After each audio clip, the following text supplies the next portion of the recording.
Hello and welcome to MFL. I'm Miss Logan and I'm going to be talking to you a little bit about who we are in the department and what you'll be learning in your language lessons.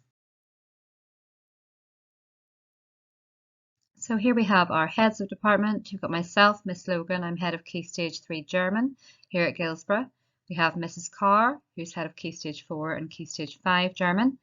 And we've got Miss Daw, who is head of Spanish at Guilsborough. Both myself and Mrs. Carr teach German as well as Spanish.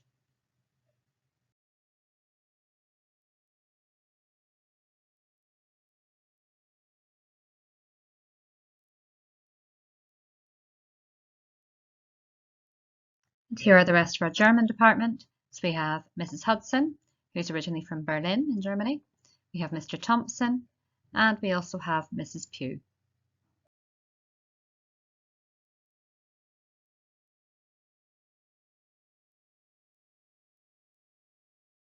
So what will you study when you come to Guilsborough?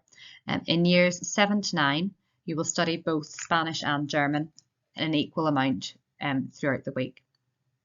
And we're really fortunate to be able to offer both languages for all of those year groups. This is the first year that we've been able to do that in an equal capacity, which is fantastic for our students.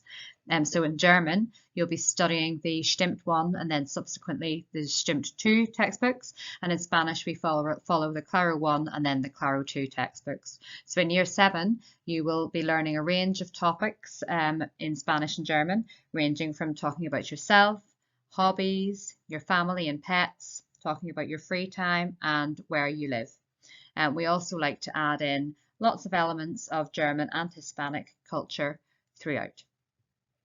And then in year 9, you will get to decide if you want to take German or Spanish or alternatively both languages for GCSE. We have got a number of dual linguists who take both languages.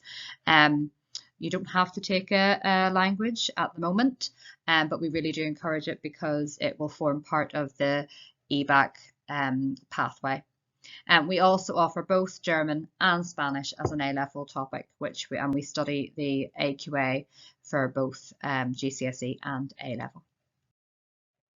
Okay, so here you can see a number of resources that we use in the languages department. You can see that there are the textbooks in the background and some games as well that you can see on the desk there. So we do try and make our lessons as interactive and as engaging as possible. So you can see some fly swatters there, which are used for a game called Splat, which students take it in turns to play memory games. And you can see the orange puzzle in the center of the table. That's called a tarsia, which we use for revising vocab in either Spanish or German. And it really helps with memory skills and revision. So these are a couple of the elements that we use in class. We also play games like bingo. Sometimes we play different types of memory games as well. So what will a typical language lesson look like?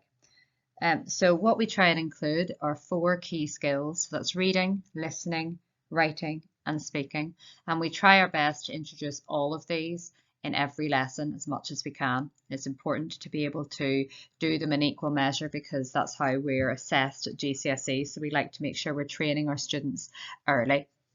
So we try and do this by lots of different activities where we help to get students working independently as well. So there'll be lots of pair work, group work and individual tasks. Now, a question that we do get asked a lot is why do we teach German and Spanish? So we teach these languages because German is the most widely spoken language in Europe and it has over 90 million native speakers across 6 countries. It's a really big business language, so we find that it's going to be really useful to the students in the future. Also, Spanish is the 2nd most widely spoken language in the world with over 400 million native speakers in 25 countries. But we don't want students to worry that they haven't studied either Spanish or German before at primary school. We find as a department that actually it doesn't matter which language has been learned in the past, it's the skills that are important. So skills such as memory and communication skills, and these will help you with when you start German and Spanish in September. So how much homework will you get in year 7?